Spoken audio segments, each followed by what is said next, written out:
Et voilà, c'est le moment de cette grande interview avec Joël Deronay. Merci beaucoup Joël Deronay d'être connecté avec nous, d'avoir accepté ce grand entretien dans Smart Tech. Bonjour d'abord. Oui, bonjour à vous. Alors, je vous ai présenté comme un scientifique, prospectiviste, conférencier, écrivain. Mais je disais surtout que vous êtes pour moi l'un des premiers grands vulgarisateurs des révolutions technologiques. Votre histoire d'amour avec l'innovation, l'informatique, elle a démarré au MIT quand vous étiez là-bas, en Silicon Valley, au tout début de l'histoire Oui, elle a d'Internet. démarré au MIT. J'avais été accepté au laboratoire du professeur Cyrus Levinthal pour faire de la biologie moléculaire et de la chimie, mais en fait en utilisant un ordinateur pour voir sur les écrans les molécules. Et Cyrus Levinthal m'avait dit, mais écoutez Joël, pour venir dans mon labo, il faut savoir programmer. Est-ce que vous savez programmer? J'ai dit non, pas du tout. Il m'a dit, voilà, lisez ce livre et apprenez à programmer. Voilà, j'ai commencé comme ça pour rentrer au labo de Levinthal. J'ai appris à programmer les ordinateurs. Et au MIT, il y en avait partout. J'en avais même un terminal qui m'avait mis à mon domicile. Et qu'est-ce qui vous a marqué à cette période? Qu'est-ce qui vous a le plus émerveillé au tout début là, de cette histoire de la révolution numérique? Ce qui m'a le plus frappé à cette époque-là, c'est qu'on était tous connectés en time sharing. Ce qui m'a vraiment frappé, ça a d'ailleurs continué dans mes réflexions et dans mes livres, c'est ce que j'ai appelé le cerveau planétaire. Après, c'est le fait qu'on était connectés ensemble et qu'on créait une sorte, comme des neurones individuels, on créait une sorte de cerveau connecté planétaire. Voilà, ça m'a frappé. Ça m'a même tellement frappé que j'ai écrit des livres là-dessus. Le cerveau planétaire, l'homme symbiotique. J'ai même appelé ce cerveau planétaire le sybionte, cyb de cybernétique et bios de biologie. Voilà, ça m'a donc beaucoup frappé. Et aujourd'hui, j'imagine votre regard sur la Silicon Valley est un peu différent. Comment vous voyez la place des GAFAM, la place que les GAFAM ont pris aujourd'hui, hein? Mon regard est un petit peu différent sur la Silicon Valley parce que d'un endroit complètement ouvert, complètement innovant, c'est devenu une espèce de religion, une espèce de secte.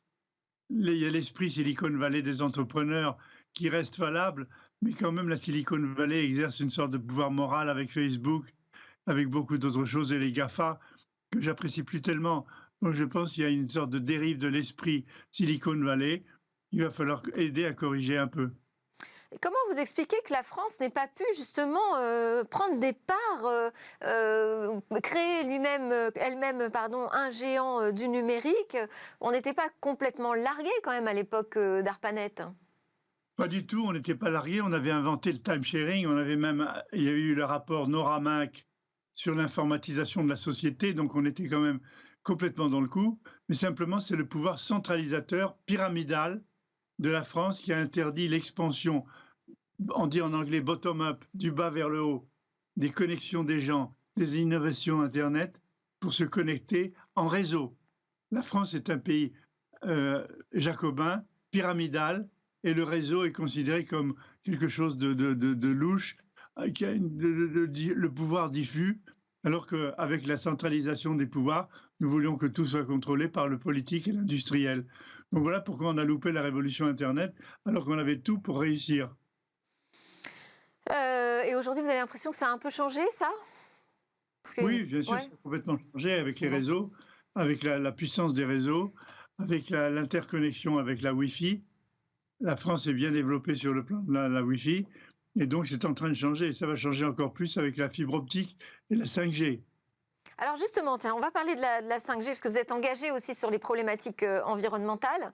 Et on parle de plus en plus de remise en cause de cette croissance des usages. Et donc la 5G a été victime de polémiques importantes au sujet de la pollution qu'elle créait. Bon, ça va créer une forme d'addiction. D'ailleurs, c'est recherché par les industriels. Il y aura une addiction à la 5G, comme il y a une addiction à Internet, parce que pouvoir se connecter partout, à tout moment avec son mobile, avec un très haut débit, ça va être tellement séduisant que les gens ne vont pas pouvoir résister. Donc, il faut s'attendre à une forme d'addiction à la 5G. C'est comme pour Internet, il va falloir s'auto-réguler soi-même, il va falloir se discipliner et l'utiliser qu'à bon escient et à bon usage. Oui, donc finalement, ce n'est pas forcément, selon vous, freiner la technologie qui est importante, mais c'est d'éduquer sur les usages. Exactement. Alors, entre 1987 et 95, les Français pouvaient vous suivre sur Europe 1. Vous délivriez des chroniques sur les sciences et les technologies. Ça s'appelait les Rendez-vous du futur.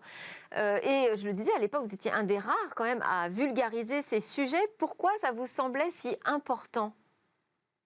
Ça m'a toujours semblé important, d'abord comme prof, comme pédagogue, j'aimais enseigner et je voyais le décalage qui existait chez les industriels, chez les politiques et dans le grand public entre l'avancée prodigieuse des nouvelles technologies et le décalage entre leur connaissance de ces nouvelles technologies et leur pratique.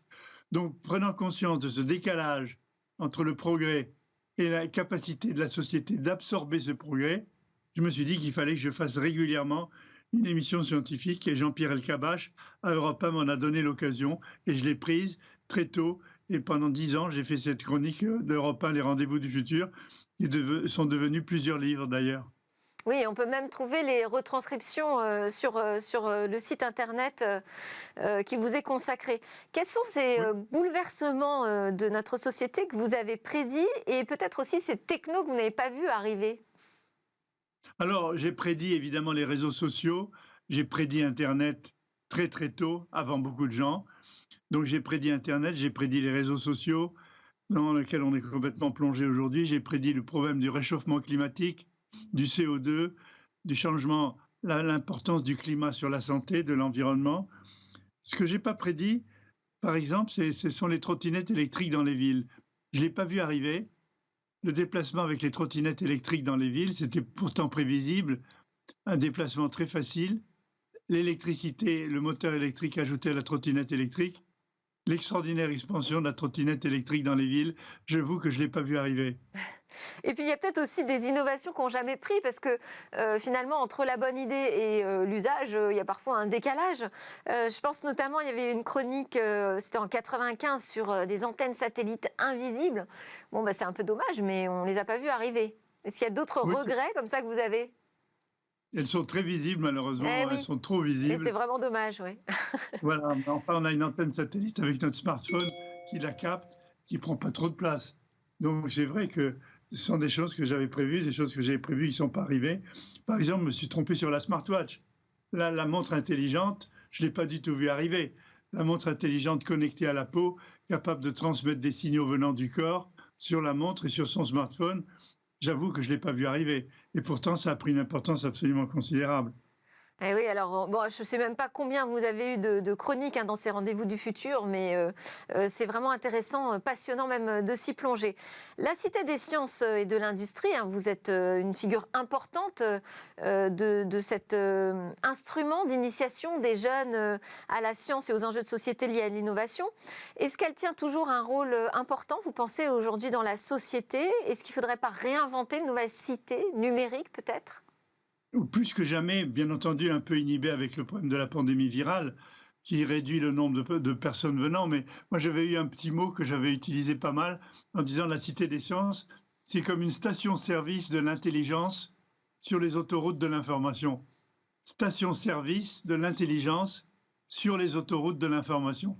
Donc c'est ça la Cité des sciences, c'est un lieu où l'on va de convergence des idées, de convergence des gens, de convergence des faits, de convergence des technologies. C'est un endroit en quelques minutes, en quelques heures, par une visite et par un tour avec soi-même tout seul ou sa famille, on apprend des quantités de choses très rapidement. Donc je continue à penser que la Cité des sciences a un rôle et va avoir un rôle de plus en plus important, surtout avec la liaison entre le numérique, la réalité virtuelle, la réalité augmentée et le lieu physique. Je répète, le numérique, la réalité virtuelle, la réalité augmentée et le lieu physique. On aura des casques, mais en même temps, on pourra aller physiquement voir des choses et voir des gens qui seront partager les mêmes informations que vous. Ouais, une hybridation. Alors, vous avez parlé cette merveille de l'arrivée d'Internet, la connexion entre les cerveaux. Aujourd'hui, on va plus loin avec la neurobiologie. Je pense notamment au projet Neuralink d'Elon Musk, qui veut connecter le cerveau à l'intelligence des machines. Est-ce que ça, c'est un sujet qui vous fait peur, qui vous passionne, où il faut accélérer? Alors, j'avoue quand même, je dois reconnaître de manière immodeste que j'étais un des tout premiers à parler de la connexion du cerveau direct avec les ordinateurs dans mes livres. Évidemment, le macroscope, l'homme symbiotique, le cerveau planétaire. Et en fait, quand Elon Musk en parle, maintenant on parle beaucoup plus d'Elon Musk, on oublie les Français qui l'ont dit les premiers, mais j'avoue quand même qu'avec totale immodestie, que j'étais un des tout premiers en France et même dans le monde à parler de la connexion directe entre le cerveau et les machines. Et mon livre, Le cerveau planétaire, était entièrement lié à ce sujet. Oui, mais Donc je pense que ça va continuer. le contexte a quand même changé, Joël de Renet, entre-temps. Est-ce qu'aujourd'hui, ces tests peuvent davantage nous inquiéter, peut-être qu'avant? Oui, beaucoup. Maintenant, avec les fake news, avec la manipulation du cerveau à des fins politiques, avec la désinformation, je pense que c'est beaucoup plus inquiétant que ça n'a jamais été. On retrouve Orwell, on retrouve les dangers de la manipulation des cerveaux des gens. On le voit en Chine avec la reconnaissance faciale et la note sociale que l'on donne à des gens en fonction des actions qu'ils font, civiles ou inciviles. Donc je crois qu'on est en train de faire un pas de plus. On va trop loin, il va falloir être extrêmement vigilant, contrôler tout cela. Et notre rôle de citoyen est d'abord de nous informer, de partager par les réseaux et de prendre conscience de ce que les politiques ou les industriels préparent pour nous. Donc vigilance, information, participation, réseau, contact. Alors, vous êtes aussi un pionnier et un passionné du surf, hein, le sport, le surf. J'aimerais bien que vous nous racontiez cette découverte que vous avez faite avec ce sport. Parce que moi, je connais l'histoire qu'à travers Wikipédia. Je ne l'ai jamais entendue de votre bouche. Alors j'ai découvert le surf en 1957, j'avais juste 20 ans. J'ai fait pratiquer déjà le surf à plat ventre sur de petites planches recourbées devant. Et j'ai rencontré un Américain, scénariste américain, dont j'ai découvert après que c'était un type de l'intelligence service, comme on dit aux États-Unis, un espion, entre guillemets. Il s'appelait Peter Virtel. Il était un surfeur, un scénariste américain, le voilà d'ailleurs. C'est lui qui m'a initié au surf, il m'a prêté sa planche. Il m'a permis de surfer pendant 3 mois d'étudiant, pendant qu'il partait en Espagne faire un film. Donc ça a été une découverte extraordinaire, pas seulement comme sport, mais comme mode de vie. On dit d'ailleurs surfer la vie, on surfe sur les sondages, un terme qu'on emploie de plus dans les médias et dans la politique. Surfer dans les sondages, surfer en politique. Surfer, ça veut dire se faufiler, se débrouiller, être en quelque sorte en déséquilibre contrôlé, maîtriser sa propre évolution. C'est ça le surf aujourd'hui. Et je considère le surf comme beaucoup plus qu'un sport, comme un mode de vie. Surfer sur Internet, on pourrait même rajouter.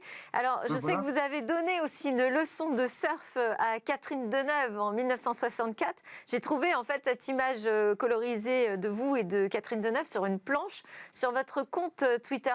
Quel rapport entretenez-vous avec les réseaux sociaux, Joël de Renet? Moi, j'entretiens un rapport très régulier avec Twitter. Je tweete régulièrement des informations, non pas pour critiquer, non pas pour polémiquer, non pas pour essayer de désinformer, mais je tweete régulièrement, tous les jours, des informations pour aider les gens à mieux comprendre le futur, à comprendre les nouvelles technologies, les nouveaux vaccins, les nouveaux travaux sur le cerveau, les nouveaux ordinateurs. Donc mon rôle sur Twitter n'est pas un rôle de contestation, ni un rôle de critique des gens. Mon rôle sur Twitter est un rôle de pédagogue, d'informer, donner aux gens envie du futur en comprenant la technologie. Alors, j'ai également trouvé sur votre compte Twitter une image de votre grand-père russe qui est animé par l'application Deep Nostalgia qu'on doit à MyHeritage, une entreprise spécialisée dans l'analyse du génome. Qu'est-ce que vous pensez de cette tendance autour de la génomique grand public, le fait qu'on puisse... alors en France, c'est absolument illégal, mais enfin, on peut se produire des kits d'analyse du génome, nous, en tant que particuliers. Moi, je crois qu'il faut être prudent. C'est extrêmement important que ça existe, parce qu'on pourra, les médecins pourront détecter des maladies. Je pense, moi je suis un peu opposé à faire son génome pour soi-même. Je pense qu'on peut apprendre des choses sur son génome qui vont être beaucoup plus dangereuses sur l'esprit, sur son système nerveux, sur sa psychologie. De savoir par exemple qu'à l'âge de 45 ans ou 50 ans ou 60 ans, on est condamné, pas grâce à son génome, à avoir telle maladie grave. Donc je pense qu'il ne faut pas le faire soi-même. Il vaut mieux que ce soit son médecin qui le sache et qui soit en relation avec vous et qui puisse doser l'information en fonction de votre psychologie par rapport à votre santé, par rapport à votre idée de la mort, idée de la disparition. Donc oui au génome, mais pas vous tout seul directement, certainement pas directement. Alors, vous avez créé Biotix International en 1992, donc vous en êtes toujours le président. C'est un cabinet de conseil stratégique en matière de nouvelles technologies. Que conseilleriez-vous aujourd'hui aux entreprises pour réussir leur moue numérique? Ben là, aujourd'hui, je conseille aux entreprises la relation humaine, l'importance de la montée de la vie des gens du bas de la pyramide vers le haut. Le contraire de ce qu'on a fait pendant très souvent, c'est-à-dire le côté exécutif, de donner les ordres en haut et de regarder comment ça s'exécute en bas, en récompensant ou en pénalisant ceux qui le font bien ou pas bien. Moi, je pense que l'art d'aujourd'hui, de l'écosystème numérique dans lequel on est, dans l'entreprise, l'art de la relation humaine, du lien social, c'est ça que je conseille aux entreprises, c'est de créer toutes les conditions pour la participation des gens en réseau. Parce que j'ai découvert une chose importante que j'essaie d'expliquer dans mes articles et dans mes conférences en ce moment, c'est que l'innovation naît de l'interaction dynamique des gens entre eux dans un réseau. C'est l'interaction dynamique des gens qui conduit à l'innovation, qui conduit au tout nouveau. Et donc, il faut que l'entreprise favorise par les réseaux, par le numérique, par l'écosystème numérique, le lien social, le lien humain et l'interaction pour faire déboucher ces relations sur l'innovation. Alors Joël de René, on va rentrer dans la séquence, la toute fin de cette séquence grand entretien avec une interview express. Je vous lance sur un mot, vous me répondez le plus rapidement possible. Ce sont des questions très ouvertes comme Oui. celle-ci. Quels sont vos rêves? Mes rêves, c'est une humanité meilleure, plus solidaire, plus bienveillante, plus réfléchissant à l'éducation, aux jeunes, aux personnes âgées, aux libertés humaines. Voilà mon rêve. Mon rêve, c'est une société de liberté, de bienveillance, de respect des uns et des autres.